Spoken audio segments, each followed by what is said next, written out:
Kemudian yang terakhir saya beri ijazah tentang Al-Fatihah ya, karena ini surat yang populer. Kalau saya ijazahi Quran 30 juz pasti sampean nggak hafal. Atau ijazah surat Baqarah. Kalau mau Baqarah mau. Ijazahi surat Baqarah mau 2 juz setengah. Mau Mas Asep? Ya Fatihah aja yang gampang ya. Nah, udah. Ya kulhu Fatihah ini paket ringan ini. Tapi pahalanya apa? Besar. Ini beda ya, artinya selama ini mungkin Anda baca tapi monoton ya. Tapi ini saya bacakan teks aslinya tentang istilahnya itu mazaya. Mazaya itu kelebihannya Fatihah. Saya baca Arabnya dulu, nanti ini terakhir ya, ijazah tadi kan saran-saran umum tentang sosial. Ya, pokoknya jadikan kebaikan itu punya nilai sosial yang baik lah. Jadi nanti orang yang nggak amanah nggak laku, ya calon bupati, gubernur, presiden yang nggak amanah juga nggak laku. Begitu juga kiai yang tidak amanah juga nggak laku, suami yang nggak amanah juga nggak laku, istri yang nggak amanah juga. Sehingga kebaikan ini jadi nilai sosial yang dalam tanda kutip sudah keniscayaan. Yang diinginkan Allah itu seperti itu, bukan kebaikan yang dipaksakan karena kekuatan negara.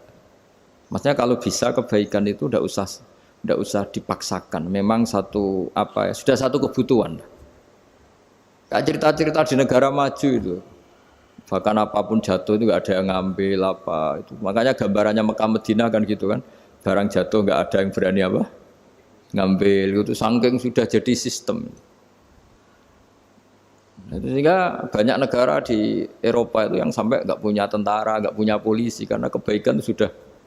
Nah kita kan masih capek, polisinya aja capek, apalagi masyarakatnya, karena kebaikan itu belum jadi nilai bersama. Nah, kita selain ditopang negara, ada polisi, ada tentara, itu kita usahakan kebaikan itu jadi nilai bersama. Tadi wa'tamiru bainakum bima'ruf. Dan kita punya reputasi yang bagus dalam bab ini. Saya masih ingat kecil saya itu yang jilbaban hanya keluarga kiai. Sekarang rata-rata masyarakat itu jilbaban. Dulu yang sekolah SMP, SMA itu jilbaban kadang dulu malah dilarang ya, harus sama seperti itu seragamnya. Sekarang sudah boleh dan nyaman. Lama-lama yang dapat simpatik ya yang pakai pakaian model tertutup seperti itu. Lama-lama gamane cara wong golek mantu ya golek yang seperti itu daripada yang blodor. Lama-lama jadi nilai bersama. Ya ingin saya seperti itulah. Di terminal juga sama. Orang mau makan cari warung yang kelihatan ada ayat kursinya, pakai jilbab, atau paling enggak dia enggak mungkin lah nyuguhkan yang tiren atau yang haram. Kan ada garansi sosial, ada apa? Ada garansi apa? Sosial dengan penampilan yang soleh itu kan, masa iya nyuguhkan oplosan babi itu misalnya itu.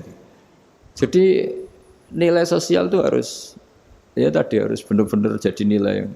Sehingga negara biar enggak capek-capek itu.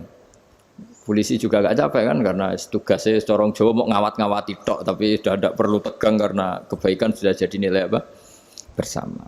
Ya, ingat-ingat ya ayatnya tadi, wa'tamiru bainakum bima'ruf. Jadi kebaikan itu harus jadi nilai bersama. Iktimar itu menjadi urusan bersama. Makanya kalau kita rapat besar disebut apa? Muktamar. Muktamar itu urusan bersama. Ya tadi, imamnya sholat juga menopang Gojek karena enggak lama-lama nopang Grab, nopang Kernet, nopang penjaga Indomaret, penjaga bensin, pom bensin. Lah dia hanya punya waktu 5 menit terus imamnya baca Baqarah kan. Iya imamnya mursyid, mungkin dia tambah lama tambah dapat aplaus dari muhibbinnya, tapi makmumnya dia tambah lama tambah dapat penghormatan dari pecintanya, tapi kitanya wah khusyuk wali kan, dia dapat status naik lah, kita yang sudah tidak ikut jadi wali diganggu apa pekerjaannya. Kalau ada imam seperti itu sampai mufarokoh saja, niat ya Allah sampai sini saja saya makmum orang itu, silakan orang itu punya urusan sendiri dengan jenengan, ya sudah atau salib saja apa. Nah, itu boleh kalau dalam fikih namanya apa? Mufarokoh. Mufarokoh itu niat, tapi kamu jangan langsung selonong mufarokoh, niat dulu pamit sama Allah bahwa sekarang mau mufarokoh. Ya, tapi ya jadi sholat yang aneh kan, imamnya masih rukuk, kamu terus sujud, terus apa-apa selesai ya. Mungkin dalam pandangan itu orang lain ini maksudnya makmum gimana ini kok begini. Tapi sudahlah Allah Maha tahu. Insya Allah dimaklumi. Ya saya baca tentang Fatihah ya, karena sampean pasti sering baca Fatihah. Supaya apa? Sekaligus jadi jimat lah gitu. Jadi kalau kamu sering di jalan-jalan yang mungkin sepi atau mungkin kan tidak semua teman Grab itu nasibnya bagus yang di Semarang Jogja. Mungkin yang di Kalimantan di Papua kan ada yang 10 kilo gak ketemu rumah, ya kan? Ya lihat di TV-TV itu kan kasihan kan. Sudah 10 kilo gak ketemu rumah, penumpangnya kewekar preman tuh kan. Ini makan orang enggak kan gitu. Kan ujiannya dua. Kalau penumpangnya cantik itu ya kecoba syahwat, kalau preman takut. Jadi orang itu selalu ujian itu. Sing sedengan itu kan jarang orang itu. Jadi kalau penumpangnya perempuan cantik ujiannya itu syahwat, kalau preman ujiannya ketakutan. Kalau orang yang lemah bawa uang ujiannya kamu ingin garong. Jadi hidup itu memang semuanya ujian. Liyabluwakum ayyukum ahsanu amala. Makanya saya sering ditanya oleh teman-teman, Gus, nah ujiannya kenal wong wedok elek piye sama? Kenal wong ayu ujiannya syahwat, kenal wong elek ujiannya ngenyek, itu sama-sama dosa. Syahwat ya dosa, ngenyek juga dosa. Welek keriting untune metu ya dosa ngomong gitu. Kadang-kadang orang berpikir enak kancanan wong elek gak dosa. Kata siapa kancanan wong elek itu ya dosa karena bawaannya ngenyek.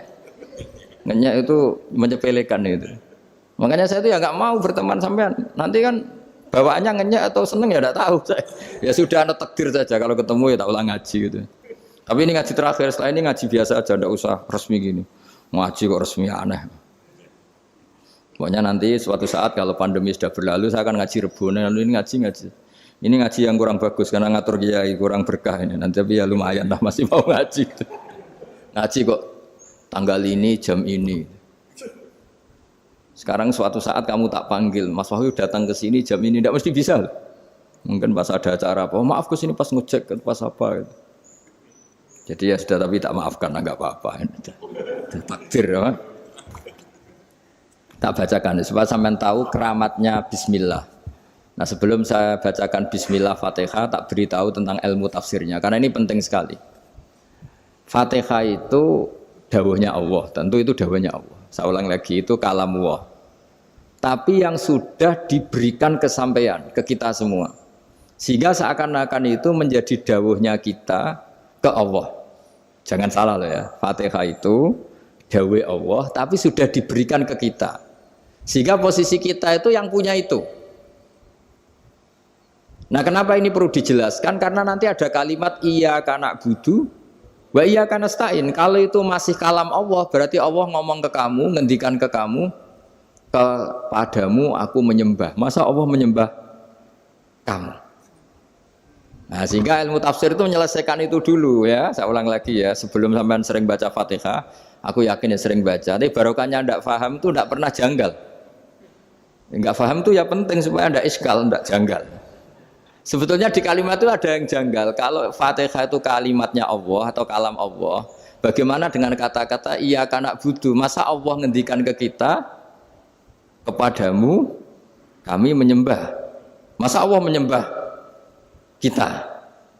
Maka penyelesaiannya secara ilmu tafsir gimana? Semua ulama mengatakan, bukan satu dua, semuanya mengatakan di Fatihah itu semuanya diberi kawalan kalimat.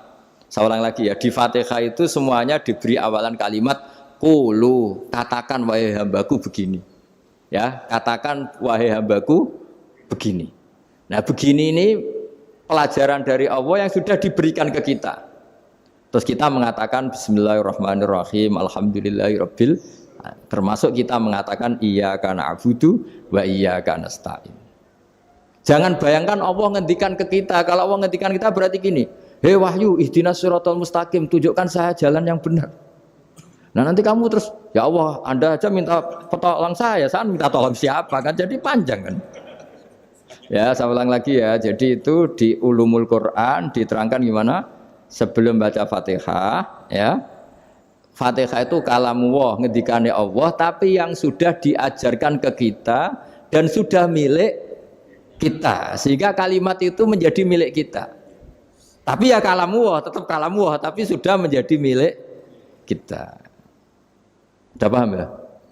Ya pinter nah.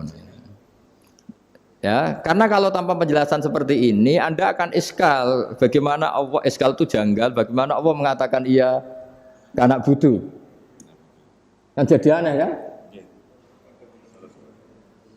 Ya, jadi tak jelaskan secara ilmiah ya. Jadi kata ulama-ulama tafsir, ayat-ayat Quran seperti ini sebetulnya dimulai dari kulu apa? Meskipun nggak dilafatkan. Itu kan sama dengan qul huwallahu ahad Muhammad. Katakan kalau Tuhan itu satu. Ya namanya Quran itu kan kalam Allah membina nabinya, membina umatnya. Makanya dikatakan atau enggak, di sini tersembunyi kata qulu, katakan. Ya. Jadi ya ibarat apa itu? Kamu ngajari anak kamu lah. Le, panggil jenengan bapak kula. Itu maksudnya anak itu, kalimat itu kalimat kamu, tapi kamu ajarkan ke anak kamu. Terus anak kamu bilang, Pak jenengan bapak kulo. Nah, ketika kamu mengatakan jenengan, bukan kamu mengatakan jenengan anakku, berarti anakmu itu bapakmu, kan lucu kan? Anak kamu ajari jenengan bapak kulo. Kamu, engkau, bapak saya. Terus anak kamu mengulang jenengan atau kamu bapak saya. Berarti itu kalimat yang kamu ajarkan, tapi sekarang sudah milik anak kamu. Kalau itu kalimat kamu kan lucu, masa anak kamu bilang bapak. Nah itu seperti itu. Jadi ulama memberi solusi atau jawaban iya karena abudu. Iya itu sebelumnya ada kata-kata kulu, katakan wahai hambaku, hubungan kamu dengan saya adalah katakan iya karena abudu wa iya karena nasta'in. Terus hubungan kamu dengan saya katakan juga dalam doamu ihdinas siratal mustaqim. Jelas ya, jadi itu kalam Allah yang sudah milik kita karena diajarkan Allah untuk kita. Dong ya? Ya dong, gak jelas gak. Tapi bagus gak jelas itu bagus. Kalau kamu jelas gak jadi digrab, jadi gubernur. Min azimi fadliha kasratu asma'iha wa fadail ukhra. Ini cerita dramatisnya surat Al-Fatihah. Qala Abu Hurairah radhiyallahu anhu inna iblisa ranna khina unsilat Al-Fatihah. Jadi iblis itu begitu kesakitan. Ini kitab Abwaabul Farad karangannya Sayyid Muhammad Alawi, juga kutipan dari beberapa kitab. Yang jelas beliau sendiri juga ngutip dari beberapa riwayat di beberapa hadis. Halaman 123. Ketika Fatihah turun itu iblis kesakitan. Kayak orang sakit gigi lah, tersiksa sisanya karena turunnya surat apa? Al-Fatihah. Artinya kalau Anda baca Fatihah dijiwai, maka Anda melemahkan setan, melemahkan iblis. Wa qala Mujahid, khina unzilat Fatihatul kitab ronna fastama indahu asyayatin. Jadi ketika Fatihah itu turun, iblis itu terkapar lah kira-kira. Sampai dijenguk banyak setan. Jadi kemana di ICU lah kira-kira gitu kalau sekarang itu. Entah Covid entah enggak tahu, pokoknya di ICU sampai dijenguk banyak setan. Enggak tahu bawa apa enggak tahu, pokoknya dijenguk banyak setan. Ono yang nyangoni karena ini apa? Ketuanya apa? Pingsan, sakit. Jadi iblis itu sakit sampai dijenguk anak buahnya setan-setan. Ya, semoga kalian semua tidak kenal setan. Kalau kenal berarti teman, apa? Wa qalu misla dzalik. Wa qala lahum laisa mimma taquluna syai'un walakin unzilat suratun laisa ajru qailiha illa an harrama alaihi nar jahannam. Saya ini bukan sakit fisik kata iblis. Kamu tidak usah jenguk saya, datangkan dokter terbaik, tidak usah. Saya ini tidak sakit fisik. Saya ini sakit karena ada surat yang diturunkan, yang pahala yang melafatkan surat itu pasti selamat dari neraka. Padahal misi terbesar saya ini supaya manusia masuk neraka. Sekarang punya tamengnya. Wah pusing kan? Ya seperti orang lah goda sampean, ternyata sampean setia, itu kan pusing. Nah ternyata tidak setia, itu yang akhirnya ribet kan itu. Jadi iblis itu cita-cita terbesarnya kan semua orang itu masuk neraka. Nah sekarang turun satu surat yang gara-gara surat itu siapapun yang baca dijamin selamat dari neraka. Jadi walakin unzilat suratun laisa ajru qailiha illa an harramallahu alaihi nar jahannam. Karena jadi dia shock lah kalau orang di Jawa itu bilang shock. Aduh sial nasib saya ini umat nggak bisa saya goda lagi karena punya tamengnya tadi punya. Qad batala kaidukum wa makrukum. Rekayasa kalian sekarang itu tidak ada gunanya semua. Nah, ini alhamdulillah di Indonesia kelihatan kan banyak yang miskin, banyak yang susah. Tapi selagi mereka masih sholat, itu keinginan mencari halal itu masih tinggi. Kayak apa kita di tengah kota, jauh dari anak istri, jauh dari tetangga. Biasanya kalau orang jauh dari anak istri, tetangga kan sakar PDW. Tapi yang soleh masih banyak, sudah jauh dari keluarga tetap lurus. Loh, kalau yang dekat lurus kan wajar, konangan wong akeh gitu. Ini sudah jauh masih lurus. Nah ini nggak lepas dari barokahnya surat apa? Surat Fatihah tadi. Jadi karena ada surat yang menjamin pelafalnya atau qailiha terbebas dari api neraka. Wa qalat as-sayatinu lahu is ayyusai'in ta'muruna ya maulana. Faqala lahum idhabu wajtahidu hatta tukhfilu qulubahum hatta la yaqulu hadhihi surah. Lalu kita gimana? Jari para setan gitu. Lalu kita gimana?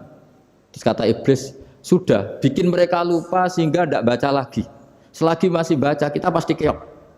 Jadi kalau sampean sudah jarang baca Fatihah itu berarti sudah bagian dari kemenangan apa? Iblis.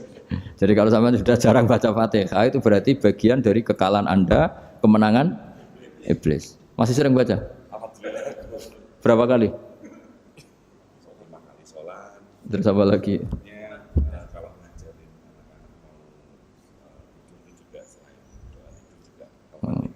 Kok 5 kali tok itu? Berarti pas sholat fardu tok itu.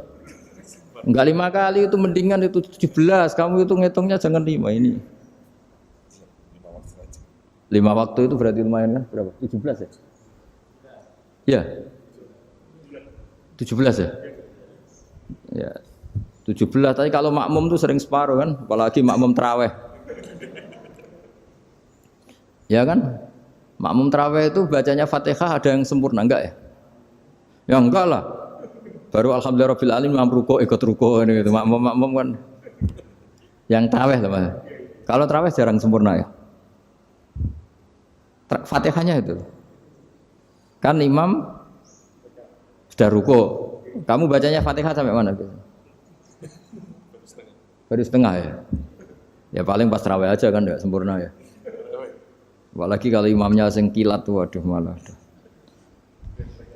Nah, ketika Fatihah itu sebegitu keramatnya, sebegitu topnya, itu setan rapat singkat cerita itu yang tadi dipimpin oleh iblis yang sedang terkapar apa? Terus tali obatnya enggak ada, cuma dia shock karena ada surat yang turun yang melafatkan itu pasti selamat dari apa? Neraka. Nah ini gimana saran Anda? Terus sarannya adalah bikin orang-orang itu lupa, tidak baca Fatihah.